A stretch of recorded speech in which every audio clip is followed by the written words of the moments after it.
Ohayou gozaimasu. I bid to my beloved lecturer, sensei, and my fellow friends. Watashi no namai wa Maisarah desu. Today, me and my fellow group mates, Mardhiah and Arisya, will be presenting our Tugasan 5 Pembentangan Pembelajaran Experiential. Before we begin further into this presentation, I would like to share that we have chosen the origami as our pembelajaran experiential. And in this presentation, we will be discussing about the history of the origami that we have chosen, the significance, reflection, and also the challenges that we faced in learning the origami. Before moving on further into this presentation, I would like to share about the origami origin. Firstly, the origami actually comes from two Japanese words, which are ori, which means twofold, and kami, which means paper. So these words are merged together to form the word origami. Actually, origami is not the original word. The original word is orikata, that means folded shape. But it was changed to the word that we know now, which is origami, by the late 1800s. There is actually a written instructions that was published in 1797 that was introduced by Akisato Rito, which is called Sembazuru Orikata, which means 1,000 crane folding. And then just now I mentioned that the origami name has been changed from orikata to origami. And then this change of name happened because there were more instructions created. Okay, and then moving on to the history of origami, in 105 AD, there was a paper invented in China and then was brought to Japan by monks in the 16th century. And this handmade paper was a luxury item, only a few could afford. And in Japan, it was strictly for ceremonial purposes, often religious in nature. However, by Edo period, paper folding become more recreational than ceremonial. So we can see that as time goes by, the origami has become more recreational rather than ceremonial, which has been practiced before. And then moving on to the next one, a man named Akira Yoshizawa is Japan's greatest origami master. And in 1957, he published Atarashi Origami Geijutsu, which also known as New Origami Art, that was made for basis of symbols and notation used in describing fold techniques. And actually, the book has turned him into a superstar, and he had been known as the cultural ambassador for Japan because of the awareness of origami and its techniques that he presented through his book. And since then, origami become recognized and an art form. All right. Okay. Next one, Mardhiah will be presenting the next part. Now, before we continue further ado with our origami, with the main event, we want to share with you some interesting facts regarding origami. The first one is, the biggest origami sculpture that was ever created is measured 51 feet tall and was a replica of an almost parvifolia tree, which took 6 months for the creator to design and 8 hours to fold and construct the origami. Secondly, origami designs were originally considered too common to be displayed in museums or galleries, but nowadays modern origami art has changed the fact. 3. The smallest origami paper crane ever folded is measured 0.1 centimeter, while the largest weighed 500 kilogram and took 15 people to carry. Next, another fact is that the art form of origami is so well loved that it is now has an annual celebration, which is the Origami Day, celebrated worldwide on the 11th of November, which just passed a few days ago. Fifth, ancient Japanese law said that cranes are a symbol of good fortune and longevity, and if one folds 1,000 paper cranes, they will be granted a wish. Sixth, origami is found to be good for health and healing. It has been used in art therapy and occupational therapy and helps improve memory, nonverbal thinking, concentration, hand-eye coordination, and many more that can be improved. 7. NASA uses origami to test theories using scaled-down models to ensure their designs are viable. And last but not least, the fact on origami is that the principles of origami have been used in the fields of engineering and robotics, which scientists also observe and study origami's folding techniques to develop structures that can be folded and unfolded. This has been particularly useful in the area of medical devices.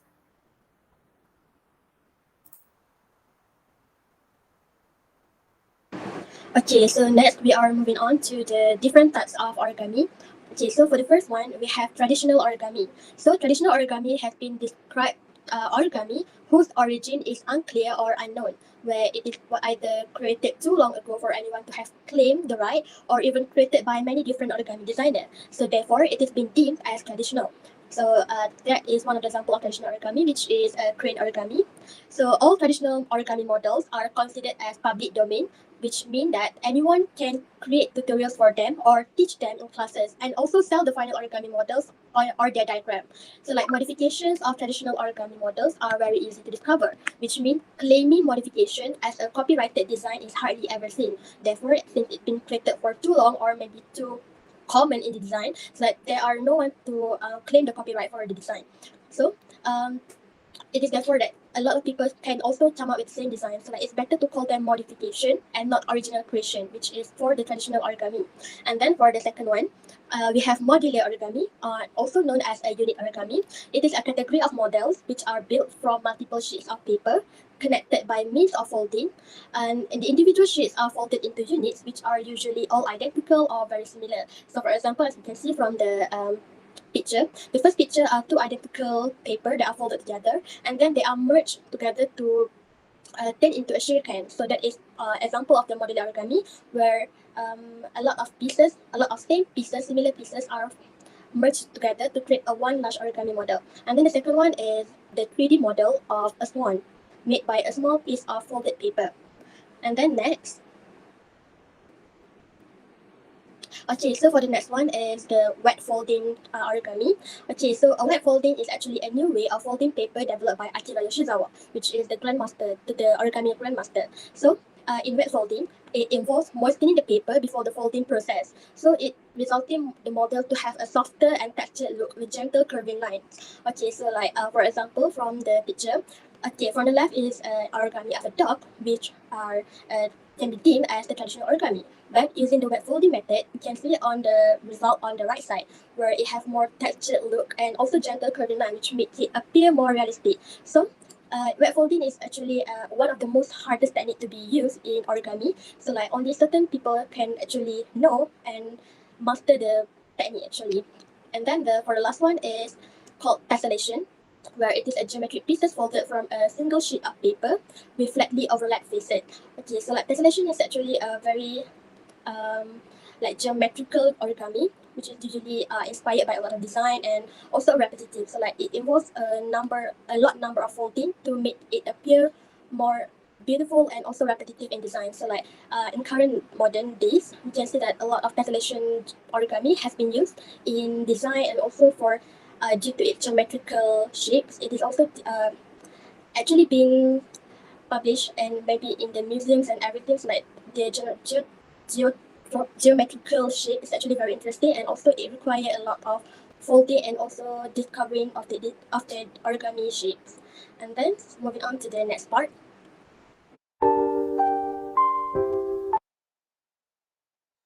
Okay, for the next part, for this experiential learning, I have chosen to create a traditional origami, which is the crane origami. So before moving on further into this traditional origami, I would like to share a video on the making process of this crane origami.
Alright, so this is some of the background story of the crane origami. Actually, the crane origami is inspired from a crane bird, which is then folded into a bird origami. As you can see from the picture that I have inserted, there is a picture of the crane bird, and then it's actually a folded version of the crane bird, which is then turned into a origami. Alright, so moving on to the history of crane origami. This tradition began in feudal Japan, starting from 1185 until 1603 CE, because people give the origami to each other as symbols of honor and loyalty. So basically, from this point, we can see that actually crane origami started as a gift from one party to another as a symbol of honor and loyalty. However, it was only officially recorded during the 16th century. And there is a book called Hidden Sembazuru Orikata, which is secret to folding 1,000 cranes. This book is also the similar book that I have explained during the origami origin explanation. So this is a book. In this book, there is also instructions on how to make origami cranes and examples of different kinds. Okay, and then actually,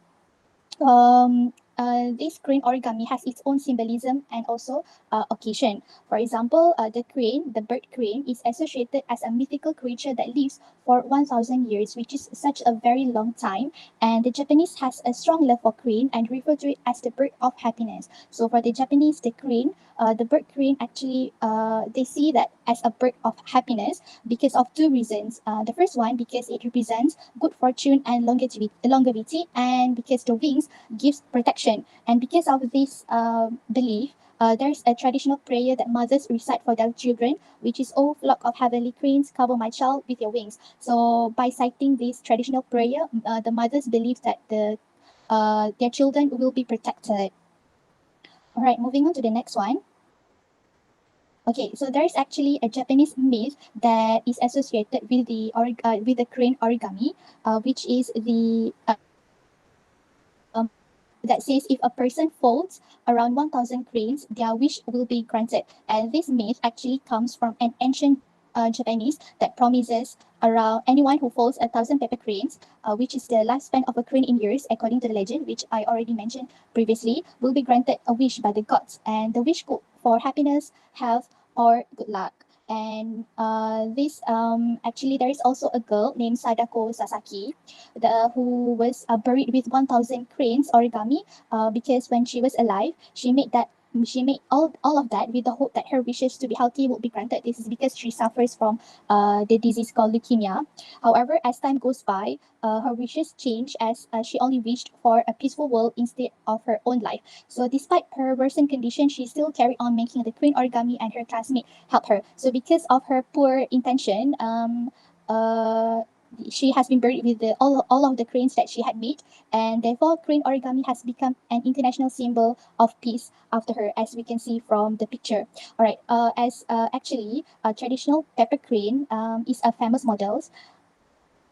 Mardhiah, can you go back? Okay, actually, traditional pepper crane is the most famous model, and it is designed based on Japanese red crown crane, which is Honorable Lord Crane, and the wings of which carried souls up to heaven. That's some explanation behind the bird crane.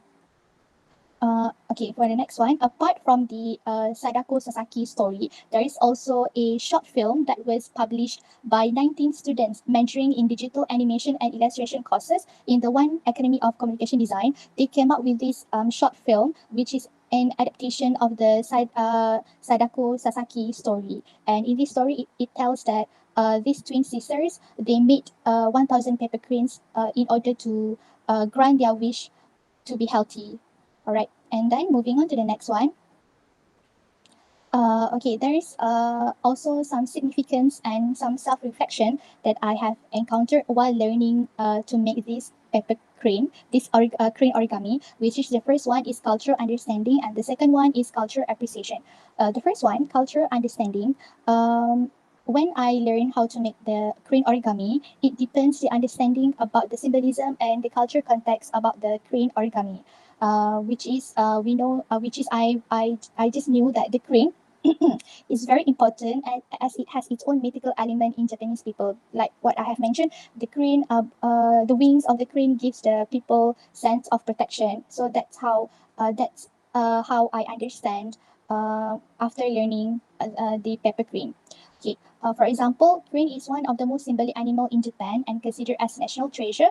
And Japanese people also call the crane as the bird of happiness. And this learning also make me understand the Japanese culture in a deeper level, including their beliefs and thinking. This is because before this, I did not know that there is a specific symbol behind the crane origami, because I just knew that it is just a normal origami that we do for our hobby and to fill in our time. But after learning this crane origami specifically, I understand and realize that there is a very specific meaning behind it, which is to bring to grant people wishes, and it also symbolizes the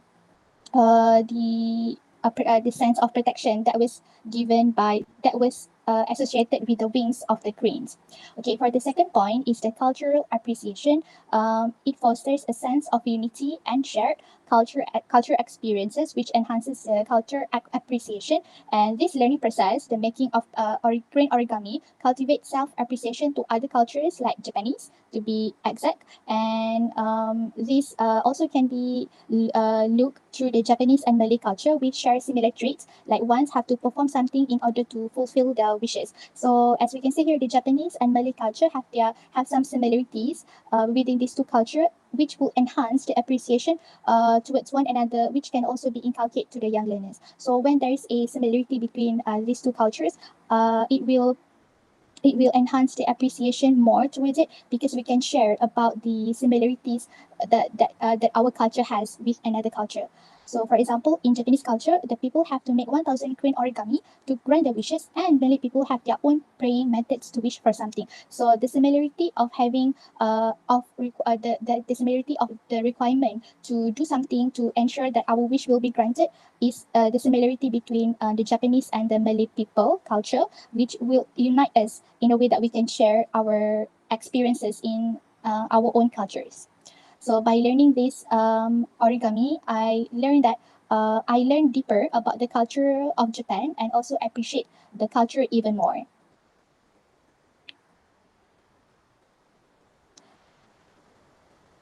That's all from me. Mardhiah will explain further about the next one.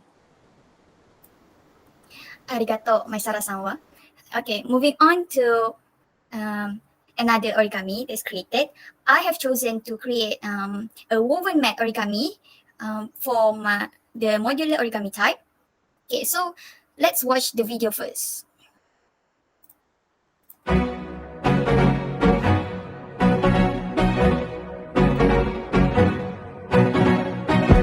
물을 터키모 하나 세상 네 세터 어머君のこと思うといつでも踊り出すこの心きっと明日も Yeah 夜空に見透かされたよ眠れそうにない今夜もこの瞬間からなのかここには始まりがわかりませんそう僕は小説の恋のよ君へと旅立って小説の主人公のよさまよって真っ白な紙に思い描く真っ白な紙が君で色づくAlright, so sorry. Okay, so that was the video of me doing a woven mat to place a teacup. Alright, so what's the significance or the reason behind creating this woven mat origami? So, but first, let's learn the history or origin of this woven mat. So in Japan, woven mat that I have created just now was constructed from 12 paper strips to create that woven mat, the small one. Alright, so the first historical evidence of modular origami designs is in the Japanese book by Ranma Zushiki by Hayato Oka, which was published in 1734. This in Japan, most traditional designs are single piece, and the potential inherent in the idea of modular origami began when the technique was reinvented in the 1960s by Robert Neal in the United States and Mitsunobu Sonobe in Japan. And then after this, it was not explored further until this modular origami developed into its own field, leading to its current status in origami folding only after 1970s. it was popularized later. Alright, so the relation with this woven mat is that the Japanese tea ceremony, which is known as chanoi or chaji, which is a highly ritualized and culturally significant practice that revolves around the preparation, serving, and drinking of matcha or green tea. This ceremony includes the use of woven mat or woven flooring mats, which is also called tatami in Japanese language. And it is so what's the symbolism and occasion for this woven mat? So the patterns and symbols chosen for each woven mat might carry specific cultural meanings deeply rooted in the Japanese traditions. For example, a particular pattern of a woven mat might represent good luck, prosperity, or the changing season. Meanwhile, the art of weaving and presenting the mat are also tied to the principles of harmony, respect, purity, and tranquility, which is associated with these ceremonies. This is because in Japanese occasions or ceremony, they highly recognize the symbolism of peace and harmony with also the balance of life in human's life with nature. That is why it is also integrated into the weaving structure of an origami. Okay, now moving on to the significance and reflection that I've learned throughout making this woven mat origami. In the process, I have found two significant main points, which are in terms of my cultural understanding towards the origami, and also the morality, which includes unity and also moral values that I've learned throughout the origami process. So as for the first one, in terms of cultural understanding, while engaging in this origami process, it deepens my understanding of the Japanese culture, which of course, the origami has historical roots and cultural significance in Japan. So, through learning about specific origami designs, it exposes me to the symbolism and cultural meanings associated with each fold. Like I've mentioned before, its whole significance, it holds a meaning of purity, tranquility, and many more. So, it exposes me to the symbolism and cultural context associated with each fold, providing cultural context. And the emphasis on the importance of cultural respect and sensitivity in the learning journey also integrated throughout the process.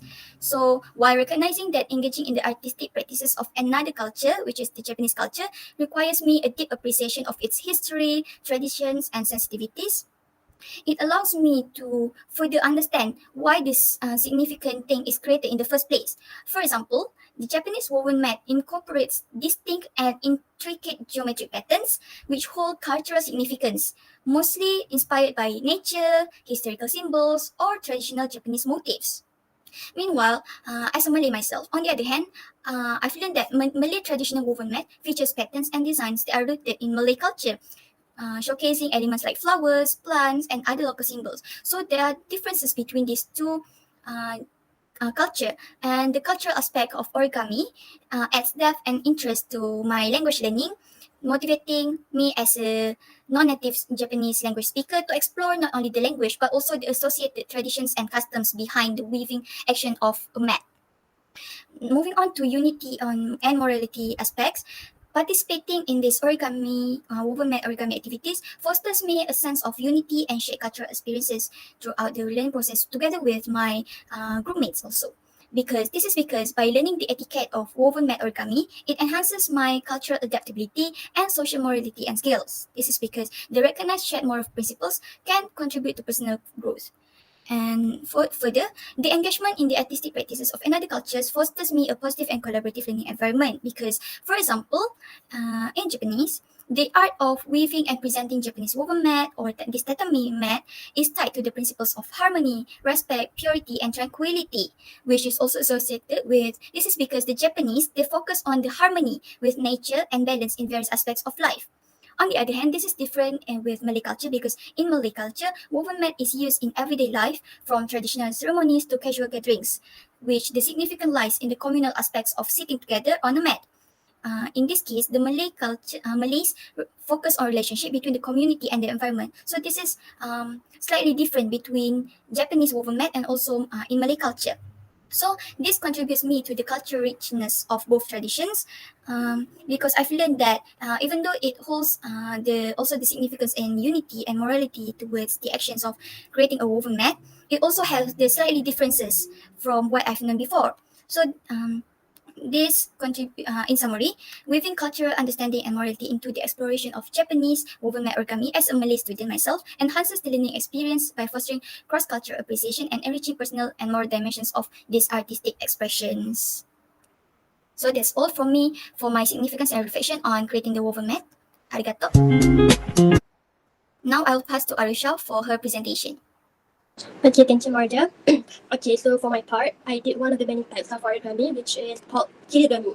So like the difference between the origami and also kirigami is both of origami only involves folding the paper into the required shape, while kirigami involves folding and cutting. And also in the kirigami form, glue can also be used in the making of kirigami to make it more steady and more beautiful. So this is a video of me making a Japanese doll bookmark, which is called Shiori Ningyo.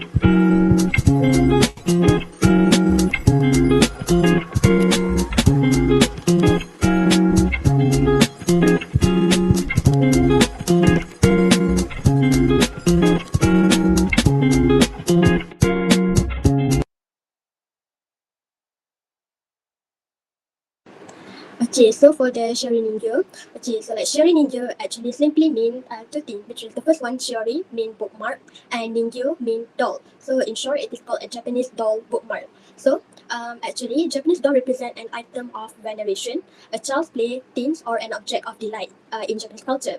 So like the history of the Shiori Ningyo, during the 1868 BCE, which is before the Common Era, the origins of the Japanese doll begin with the katashiro, which is the human-shaped doll. It is a kind of yoshiro where a kami, which is god, is said to enter the doll, which has a human form, and also nademono. So like nademono is simply also mean like a paper doll. So in the past, joshi, little girl, which is the Japanese doll bookmark, joshi, will be used to rub against human body and swept down the river or up in the smoke as part of the Hinamatsuri ritual on the third day of the third month, which is the 3rd of March. So like the doll during previous day is actually were not used as a toys, but were mostly used for spiritual and ritual purposes. So it will also be said that before Edo period, paper dolls would only available to imperial court in Kyoto. So the use of paper doll actually strictly separated social classes to interact through children's play. And then, however, as we can see in this day, like the Shiori Ningyo now, okay, like the doll, current Shiori Ningyo now were actually usually made to be given as a gift. So like the doll traditionally will be given by older sister to the younger one on Hinamatsuri. So like Hinamatsuri is actually like a seasonal festival where it is also called as the Girls' Day, and the doll Hinamatsuri, the doll will be given on Hinamatsuri to wishing for a good health and also happy future to the young girl, which is why it is significant to be called Hinamatsuri, which is the Girls' Day instead of the Women's Day, because it focuses on the young girl. So like the doll were often made by elder sisters or women in the family, because as one thing, it is more focuses on the girl, which is the female in traditions of Japan. And then sometimes the Shiori Ningyo will be called with a different name. For example, the first one is Ane Sama Ningyo, which is big sister doll, and also, as we know, Shiori Ningyo, which is the bookmark doll. And then for this cultural aspect, we know that it is a Japanese doll bookmark. So like as we know, like either that there are like the 3D versions of the doll and also the 2D versions of the doll, like the Shiori Ningyo. And as we can see that neither kind of doll, which is the doll with the 3D and 2D version, actually have eyes, nose, or mouth to the doll, which is very significant to allowing the owner's imagination to change expression. So like it is left blank to ensure that the owners can actually imagine whether the dolls are actually being angry, have the emotions of angry or happy. And then so that is for the background sharing here. Next. Okay, now I'm going to share about my significance and also reflection. Okay, so for the first one is the cultural appreciations, which is while I am making the shurininjo, I noticed that the most significant part of the shurininjo is the cloth, the garment. So like the making of the doll garment actually really shows the pride of the Japanese traditional clothing. So like when I searched for like inspiration in making my shurininjo, my personalized shurininjo, I noticed that actually there are different types of garment being used. And it also has two different versions, which is female and male, and all of it actually leans toward the traditional aspect, where female and male can be seen to actually be wearing their traditional garment, like kimono, yukata, hanten, samurai, and even there are a form of samurai, which is very relevant to the Japanese culture. Samurai designed for male shurininjo. So like, actually it opens a new perspective to me on how much actually the Japanese really appreciate the culture, like their traditional culture, and even implement it into a doll. And to be and as you can see, like they really practice until now. So, like they are very appreciative toward the culture, which is a very good things to follow as someone with my own culture, like on how to be more appreciative toward yourself in your daily life. You have to also implement the culture.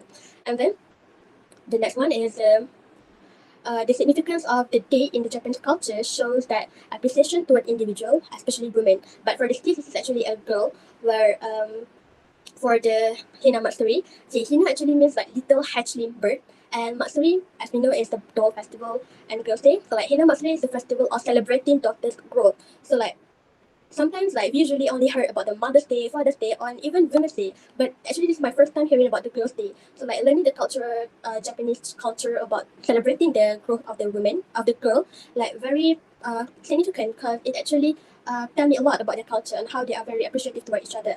And then I can see that in comparison to the Malay culture, like the closest that you can see is through the wayang kulit, origin from the Kelantan, as it also involves the doll, the use of doll, but and also entertainment. So like as we know, for my culture of the wayang kulit is actually solely for entertainment purposes, and it is like the shurininjo.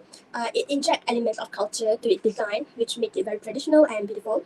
But the difference is like we hardly see wayang kulit nowadays. Different from the shurininjo of the Japanese, like they have the ninja of their tradition, and then they turn it into a shiori, which is the bookmark to remembrance of the cultures and the significance of the girls' day. But for the wayang kulit, we hardly see it today. So like it's very different from how we appreciate our culture, whether it's enough or not. And then for the wayang kulit, we actually do not give it as a gift for someone, and it also actually doesn't hold any significant values that connected to anyone. So like it shows that the Japanese culture actually, in comparison to the Malay culture, it shows that we both actually have something that connected all of together, which is the doll entertainment. But how we appreciate the culture is very different, and it can also be like something that I can learn from the Japanese culture. And then the next one is the multisensory learning, where it provides a multisensory learning experience, enhancing language, learning through visual and tactile interaction. So like as someone who enjoy crafting, so like I really enjoy the activity so much, and I believe as a future teacher, actually this activity can be implemented in school, which is very beneficial for the kid as they can do a hands-on activity and also at the same time learn about the culture, and by the end of the day they can actually give it to someone as a gift. So like as what Shorininjo means, which is a gift for someone, girl. So like it can actually be learned in the classroom and also very beneficial for the future student. And then the last one is the powerful motivator, where the shift from the function of the Shori Ninja adds element of appreciation and gratefulness. And then the Shori Ninja actually signify as a gift from one person to another person. So like it's actually valuing the bond in the family. So I believe that it is a powerful motivator for all of us to actually receive a gift from someone. And then I think it's very add sense of gratefulness to all of us. So I believe that the Japanese culture is once again is very appreciative, is very grateful of the culture, and a very actually dive deeper into the culture and actually practice it until now. So I think that's one thing that is very significant in the learnings the makings of the origami and also sharing India. So that's all for me. Okay, so moving on to the challenges that we have faced throughout the process of making origami. So, some of several challenges that we have faced. First and foremost, the challenge that we have faced in creating this origami is to choose the correct material.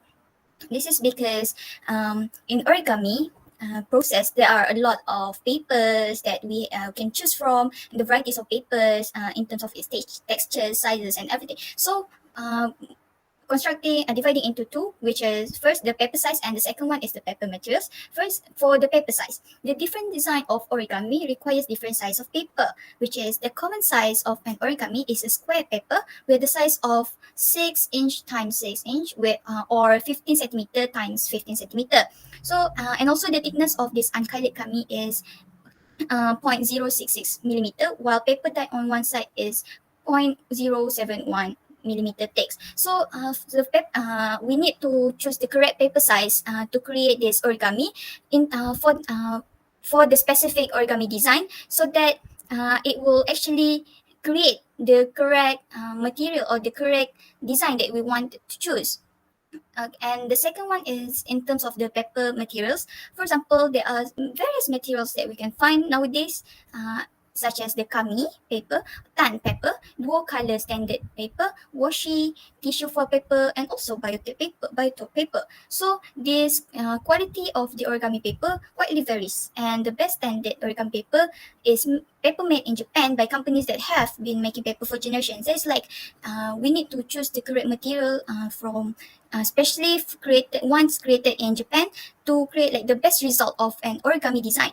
And the inks, this is because in Japan, the inks provided are non-toxic and applied directly to this white paper to create a smooth and foldable paper.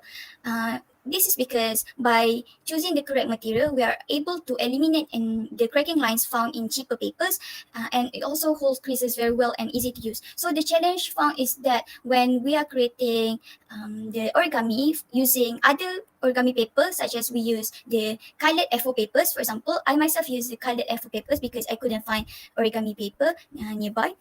So the result is was a bit different from the what I have intended to create the best result. This is because in using colored FO papers, the thickness and the creases might be different from what I've intended to create.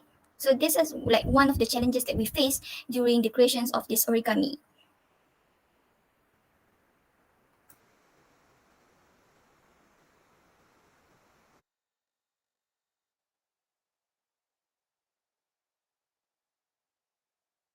Maisarah.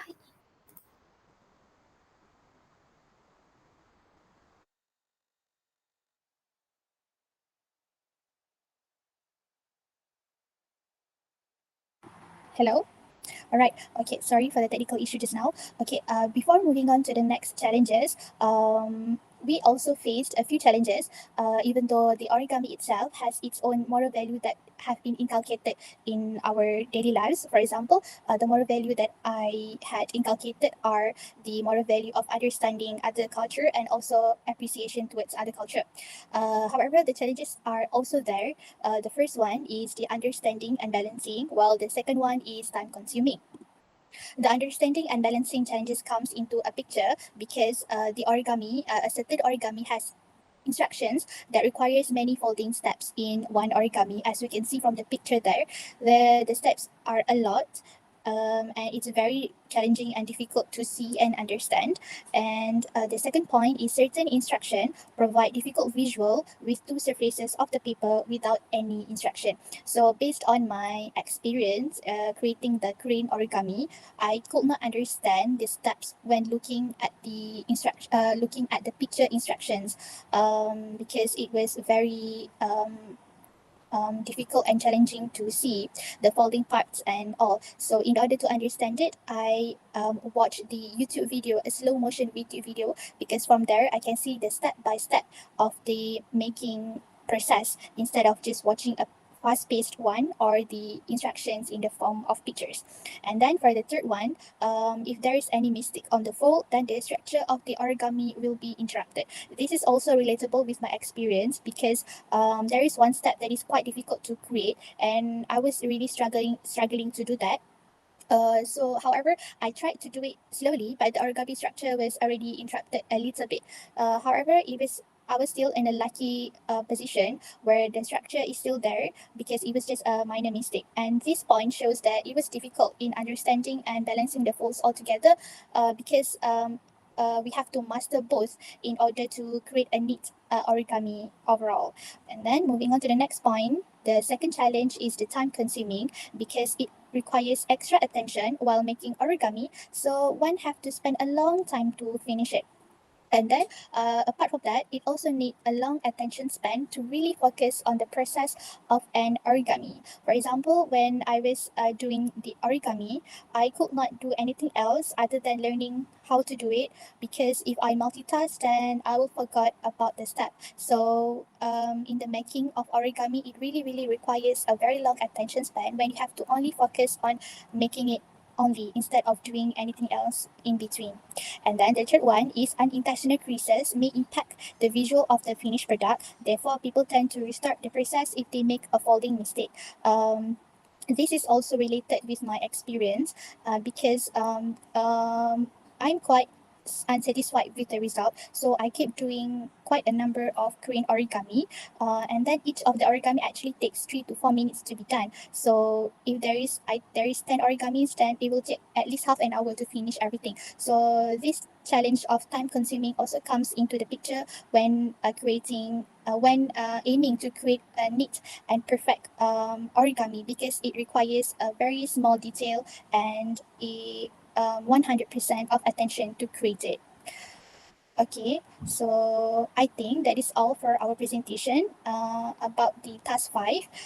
While doing all of these origami, we have learned a lot and we have been able to relate all of the culture of Japanese and also Malay, and its significance and some self-reflection about our learning. So that's all from us. Thank you so much. Arigato.